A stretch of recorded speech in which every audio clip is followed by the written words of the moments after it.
चलो बेटा, आवाज क्लियर है, बता दीजिए। Yes sir. हाँ जी सर। चलिए, मैंने कल कहा था स्पेशली डिसोल्यूशन की आज सिर्फ हम एंट्रीज करेंगे। एंट्रीज सबसे पहले आज कर रहे हैं श्योरिटी, गारंटी, एक्सपेंसेस का पॉइंट। क्या मतलब? मैं हर रोज पिछली कई क्लासेस से एक एडजस्टमेंट लिख रहा हूं। अगर आपने नोट किया हो, रियलाइजेशन, एक्सपेंसेस, अगर आप पिछली भी क्लासेस की कुछ वीडियोस देखेंगे तो लास्ट एडजस्टमेंट में यही लिखता था, रियलाइजेशन एक्सपेंसेस अमाउंटेड टू ₹9,000। बिल्कुल सही कह रहा है यश। तो मैं हर रोज यही इसको लिखता था, रियलाइजेशन अकाउंट बनाया और उसकी बेटा डेबिट साइड में टू कैश एक्सपेंसेस, ये ₹9,000। हर रोज मैं यही कर रहा हूं, हर क्वेश्चन में आपको यही मिलेगा। तो आज सबसे पहला फोकस मैं एक्सपेंसेस के पॉइंट पे करने लगा हूं आज। तो अलग अलग टाइप की कौन कौन सी एंट्री होती है, और श्योरिटी दे रहा हूं आपको, बोर्ड के पेपर में एक्सपेंसेस की जर्नल एंट्री पिछले 5 साल से मैं देख रहा हूं और आगे भी आएंगी। नोट करिए, रब कर रहा हूं। पहला केस,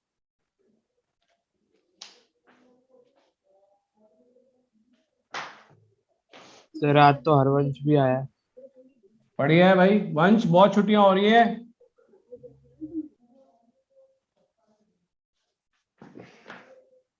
चलिए रब कर दूं। हाँ जी सर। 1 minute sir. जल्दी लिखिए बेटा।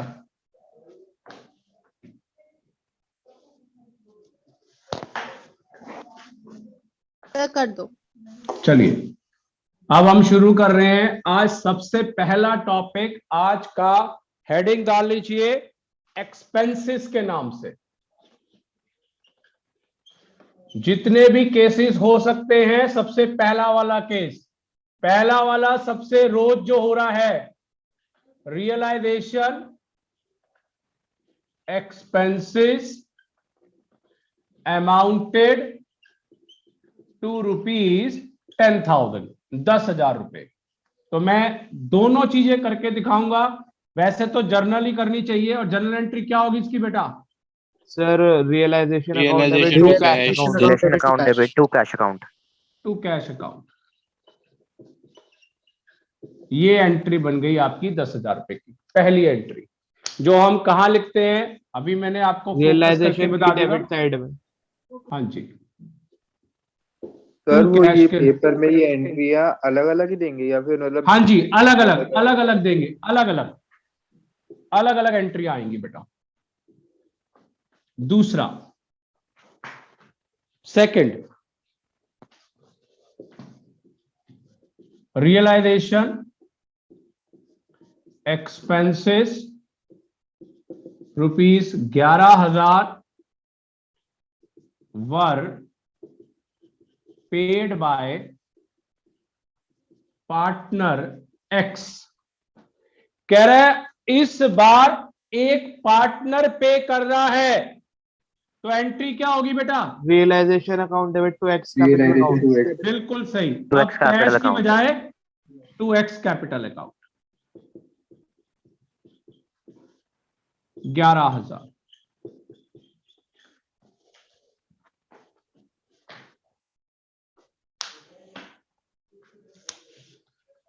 हो गया? हाँ जी sir. Yes sir. Yes sir. चलिए चलिए, थर्ड, तीसरी ट्रांजैक्शन पे आ जाइए। थर्ड, अलग अलग केसेस है, आपको एग्जाम में ऐसा ही आना है। कोई भी आ जाएगी ट्रांजैक्शन, उसकी आपको जर्नल एंट्री करके दिखानी है। Third, realisation expenses ₹12,000 were paid by firm on behalf of partner Y, हर पॉइंट में लैंग्वेज चेंज होगी, on behalf of partner Y.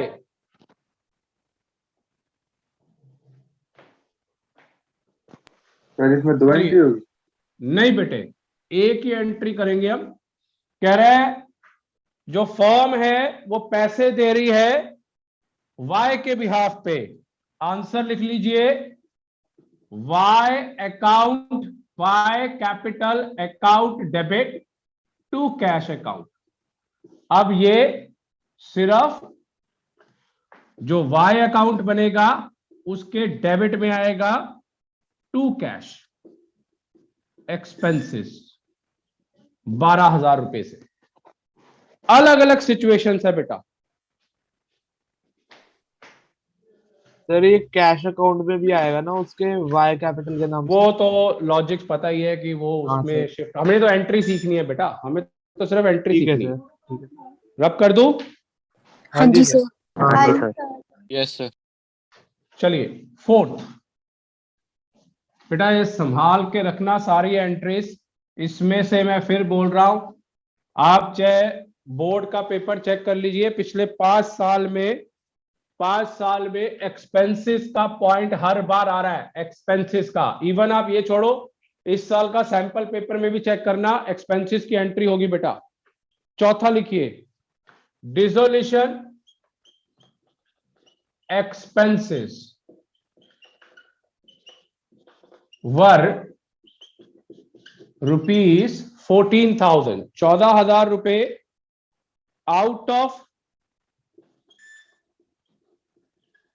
these expenses 4,000 rupees, 4,000 रुपए were to be borne by firm, were to be borne by firm, 4,000 रुपए borne by firm, and balance जो 10,000 रुपए रह गए, and balance by partner Y, and balance by partner Y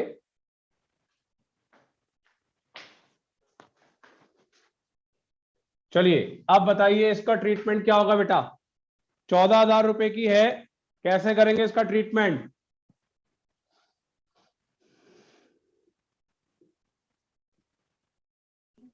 sir 10,000 रुपए तो realisation account debit to Y capital account. Realisation में कितना amount आएगा भाई? 10,000 आएगा ना सर वाई कैपिटल? 10,000 आएगा ना sir? Y capital account debit to cash account 14,000 रुपए। कहता है 4,000 रुपए तो फर्म बॉर्न कर रही है, बाकी वाई पे करेगा अपने हिसाब से। तो Y account debit to cash हो गया 10,000 वाला अमाउंट, और इसका अमाउंट हो गया 4,000 रुपए। अलग अलग है सारे एक्सपेंसेस। चलिए हो गया बेटा, हाँ जी अगला सर। बताइए। Yes sir. हाँ जी सर। हाँ जी सर। हाँ रब जी कर सर। दूं? हाँ जी सर। यस हाँ सर। जी सर लेकिन जो ये उसमें क्या नाम है रियलाइजेशन में आता है वैसे सिंपल ही आएगा ना, मतलब एक्सपेंसेस अकाउंट। बेटा ये सारी ना एंट्रीज जितनी भी हैं आपको ना मैं आने वाले टाइम में ना लेजर में भी करके दिखाऊंगा, ये सारे पॉइंट्स डालूंगा जिससे आपको और कॉन्फिडेंस बिल्टअप हो जाए। क्लासेस के अंदर डालूंगा यही वाले पॉइंट सारे। Fifth, dissolution expenses amounted to ₹18,000 borne and paid by partner Y, borne and paid by partner Y। क्या मतलब है इसका Ayush?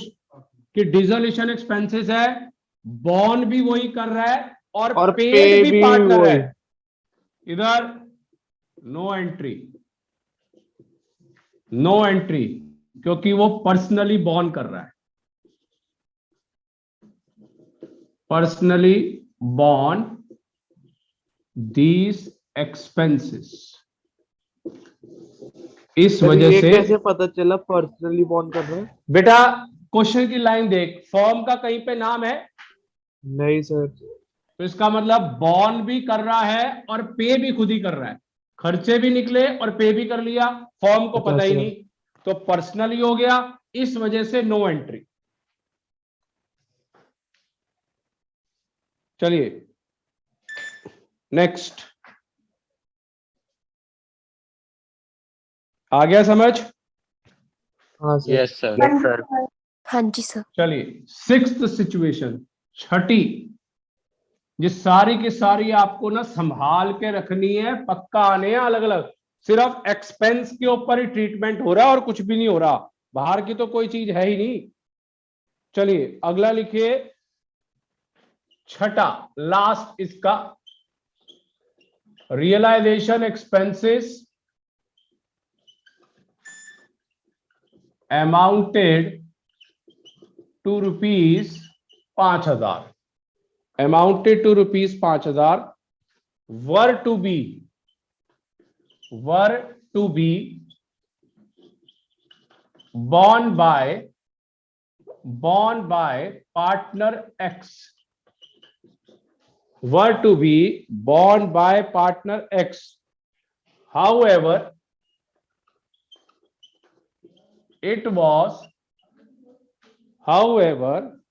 it was paid by partner Y, मतलब X के थे और Y ने दे दिए। It was recorded in the books, ये पेपर में कई बार आ चुकी है, in the books। चलिए किसके पैसे थे ये? एक्स के। एक्स के। और कौन बॉर्न कर रहा है उसको या पेमेंट कर वाई रहा है? वाई पेमेंट कर रहा है। Entry X account debit to Y, very very important. X capital account debit to Y capital, बेटा बहुत इंपॉर्टेंट है, पे करने थे एक्स ने, बॉन्ड उसने करने थे, गलती से दूसरे पार्टनर ने कर दिए या उसने कर दिए, तो X to Y entry, very very important. Sir ये पार्टनर्स कैपिटल अकाउंट में डेबिट जाएगा वाई कैपिटल होके एक्स में अमाउंट। वो तो लेजर पोस्टिंग तो मैं सिखा दूंगा, वो तो कल क्वेश्चन ही इसी पॉइंट पे करेंगे तो अपने आप आ जाएगा। पोस्टिंग की बात तो आज मत करो क्योंकि पोस्टिंग तो कल मैंने कराई देनी है। चलिए रब कर दूं इसको। हाँ जी यस सर। हाँ जी सर। अब यस सर। अब देखिए नई चीज, आज मैंने कहा है एंट्रीज हैं तो सारी नई नई चीजें देखिए। चलिए बैलेंस शीट एक छोटी सी बना लीजिए, लॉस इन प्रॉफिट या फॉर्म लॉस इन बिजनेस कर देता हूं, लॉस इन बिजनेस जो हम करते हैं। देखिए एक बैलेंस शीट बनाई, पार्टनर्स हैं ए और बी 1:1, तो यहां पे क्या क्या गिवन है जिसको हम लॉस के रूप में लिखते हैं, तो सबसे पहला तो यही आ गया वर्ड, लॉस इन बिजनेस, अलग अलग नाम लिख रहा हूं, और एडवर्टाइजमेंट सस्पेंस अकाउंट और डेफर्ड रेवेन्यू एक्सपेंडिचर।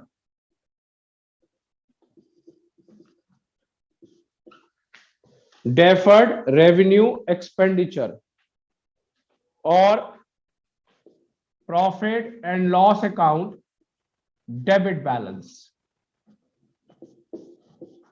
और सिंपल एक वर्ड लिखा हुआ आ गया लॉस, और अमाउंट मैंने लिख लिया 10,000 रुपए। कोई भी इनमें से नाम आ जाए या कुछ भी लिखा हुआ आ जाए तो आपने सीधा एंट्री करनी है, और एंट्री क्या होगी बोलिए?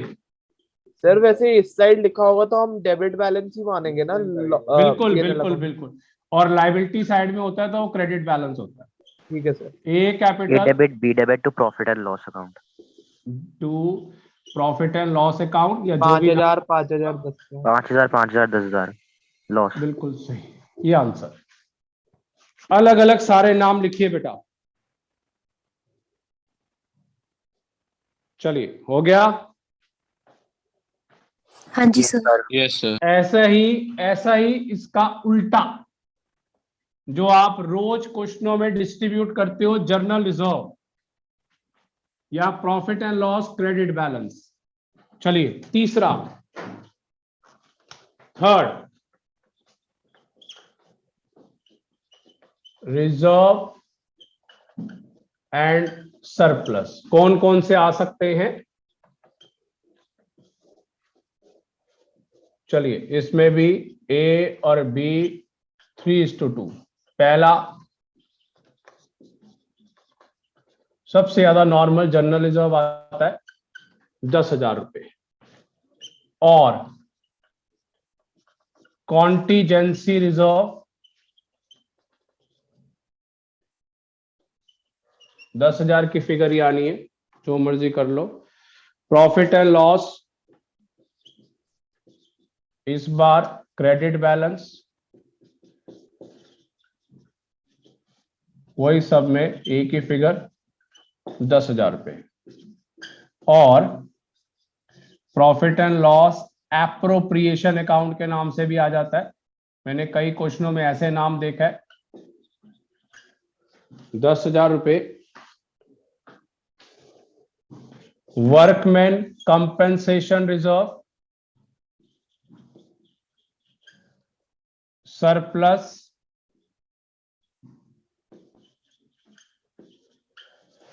Sorry, statement of profit and loss account 10,000 रुपए, और रिटेन्ड अर्निंग,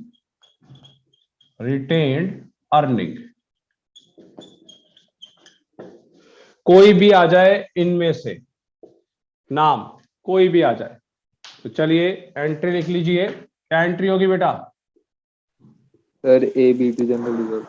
शाबाश, उल्टा। जनरल रिजर्व वही होगी, to B. General Account reserve debit to A to B. B capital। वो सर मैं नोट के हिसाब से 6,000, बोल दिया, 6,000। रियलाइजेशन के हिसाब से। 10,000, तू ना- 6,000, 4,000। बिल्कुल सही। 10,000 6,000 4,000। अवेयर होके पढ़ा कर यार।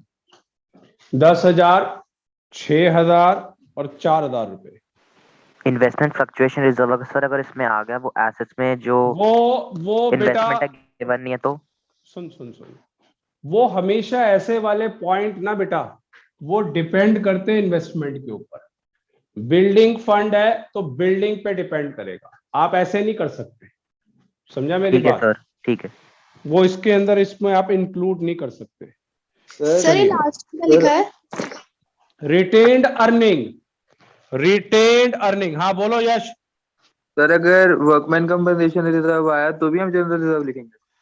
नहीं, तो यहाँ पे वर्ड आएगा हाँ। जो भी नाम होगा। कंटीजेंसी अच्छा, रिजर्व है अच्छा। तो contingency reserve to A to B, profit and loss है तो प्रॉफिट एंड लॉस, एप्रोप्रिएशन है तो एप्रोप्रिएशन, वर्कमैन कंपनसेशन रिजर्व है तो workman compensation reserve to A to B, retained earning है तो retained earning to A to B, ऐसे होता है। चलो आगे। हाँ सर। सर ये अलग अलग सारी एंट्रीज है जो एग्जाम्स में आपको आएंगी। और जो आप पूछ रहे थे बॉन्ड वाला, वो मैं आपको एक बार बता देता हूं जिससे आपकी कंफ्यूजन दूर हो जाए।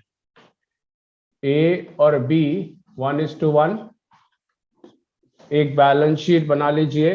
जरा सा आपको अगर कॉन्फिडेंस नहीं है, इधर देख लीजिए। इधर पहला repair and renewal reserve 4,000, workman compensation reserve liability में 10,000 और यहां पे 6,000। फिर आपको मैंने बोला इन्वेस्टमेंट फ्लक्चुएशन फंड 10,000 और यहां पे आपको गिवन है इन्वेस्टमेंट 15,000 रुपए।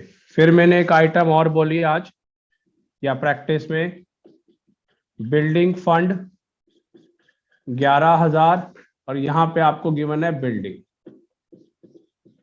16,000 रुपए।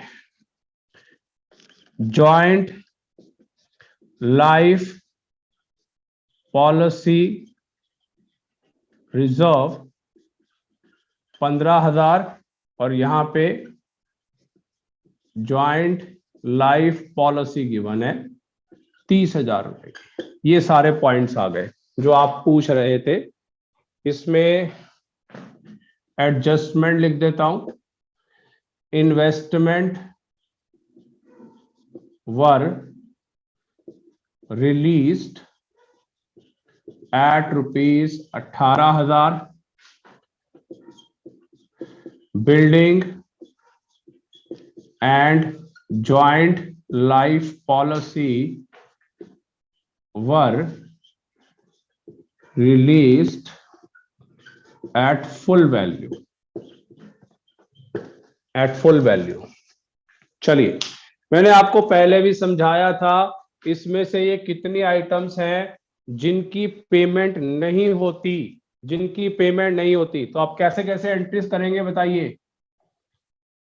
रिपेयर एंड रीन्यूअल रिजर्व की पेमेंट नहीं होती तो इसकी सिर्फ एंट्री होती है एक, repair and renewal reserve account debit to realisation. मैंने यहां पे कर दिया, सीधा अमाउंट है 4,000 रुपए का। दूसरा, वर्कमैन कंपनसेशन रिजर्व गिवन है। आपने बोला एंट्री नहीं होती है फिर मतलब बेटे लेजर पोस्टिंग तो होगी ना। यहां पर रियलाइजेशन के अकाउंट में मैंने पहले भी बताया था, बाय में रिपेयर एंड रिन्यूअल रिजर्व लिख दो और भूल जाओ, नो ट्रीटमेंट, कोई ट्रीटमेंट नहीं होगा। सेम ऐसे ही वर्कमैन कंपनसेशन रिजर्व है, लाइबिलिटी आपको कह रहा है 10,000 रुपए की है, इसकी वैल्यू 16,000 रुपए की है, 6,000 को डिस्ट्रीब्यूट कर दो। आप ये नोट करिए, मैं एक एक करके सारी एंट्री के केसेस कर रहा हूं। मैं बेटा आप ना कॉपी या रजिस्टर भी नहीं खोलते कि कल या परसों की क्लास में क्या कराया है। मैं अब क्या करूं यार, इतना नहीं डिस्कस हो सकता, ऑनलाइन में कितना डिस्कस होगा। Workman compensation reserve to A to B, amount बेटा 6,000 रुपए, 3 इसमें बांट दिया, 3 इसमें बांट दिया। थर्ड, इसके साथ एक एंट्री और करेंगे जिसकी हम पेमेंट करेंगे। क्या एंट्री होगी बेटा, realisation account debit to cash, और लाइबिलिटी कितने की है 10,000। 10,000 रुपए की। तो ये दोनों का ट्रीटमेंट हो गया। चलिए, फिर इन्वेस्टमेंट से लिंक्ड आ गई चीज, वर रिलीज 18,000 रुपए। तो आप क्या करेंगे, इन्वेस्टमेंट से कनेक्टेड चीज, तो एंट्री क्या होगी बेटा, cash account debit to realisation. कितना पैसा आ रहा है 18,000 रुपए, 18,000 रुपए। और इस वाले का ट्रीटमेंट नहीं होगा, मतलब पेमेंट नहीं होगा। तो बाय इन्वेस्टमेंट फ्लक्चुएशन फंड 10,000 रुपए, और कोई ट्रीटमेंट नहीं होगा। अगला बिल्डिंग फंड, बिल्डिंग के ऊपर है और ये फुल वैल्यू पे रिलीज कर रहा है, तो इसकी भी एंट्री कर दीजिए, cash account debit to realisation, और सेम पूरी वैल्यू पे कर रहा है। वैल्यू कितने की है 16,000। अब मैंने क्या बोला था, बिल्डिंग फंड बिल्डिंग के ऊपर है, तो इसका मतलब इसकी भी पेमेंट नहीं होगी। बिल्डिंग फंड 11,000 रुपए। सेम आखिरी वाला joint life policy reserve, joint life policy के ऊपर, और कह रहा है जी इसको भी फुल रिलीज कर दीजिए। पांचवा, cash account debit to realisation, amount आ गया आपका 30,000, और ज्वाइंट लाइफ पॉलिसी रिजर्व को भी बाय साइड में लिख दीजिए, ये आ गया आपका 15,000 रुपए। तो मैंने 4 आइटम ऐसे कर दी जिनका ट्रीटमेंट नहीं होता। तो अलग अलग कंसेप्ट है रिजर्व्स के बारे में, आपको हर चीज याद रखनी है। नहीं याद रखोगे तो गड़बड़ हो जाएगी। जो डिस्ट्रीब्यूट होना है वो डिस्ट्रीब्यूट होना ही है। समझे बात? यश समझ आया? इनको यहां पे लिख दे और आगे ट्रीटमेंट नहीं होगा। अगर कॉन्फिडेंस नहीं लग रहा कोई प्रॉब्लम नहीं है। अभी नेक्स्ट क्लासेस में ये सारे पॉइंट आपके लेजर्स में डालूंगा, आपको ट्रीटमेंट करके दिखाऊंगा, तब प्रैक्टिस होगी आपकी।